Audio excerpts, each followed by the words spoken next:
रिजवान अंजुम साहब का लिखा हुआ एक खूबसूरत सा कलाम। अगराज के इस बुत को गिरा क्यों नहीं देते, अगराज के इस बुत को गिरा क्यों नहीं देते, इखलास के लहजे को हवा क्यों नहीं देते। सब जानते हो जुल्म है हद दर्जा अदावत, इस दुश्मने इंसान को मिटा क्यों नहीं देते।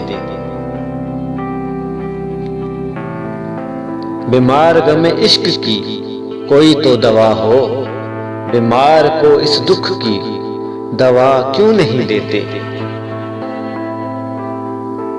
महकूम को हाकिम से हर वक्त शिकायत, इस दौर के हाकिम को सजा क्यों नहीं देते।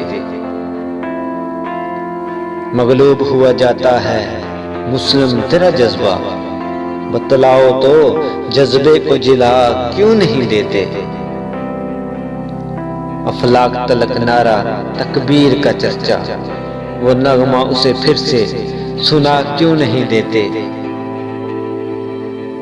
जो राह सरेदार भी हिम्मत मुझे बख्शे, अंजुम को भी वो राह दिखा क्यों नहीं देते, अंजुम को भी वो राह दिखा क्यों नहीं देते।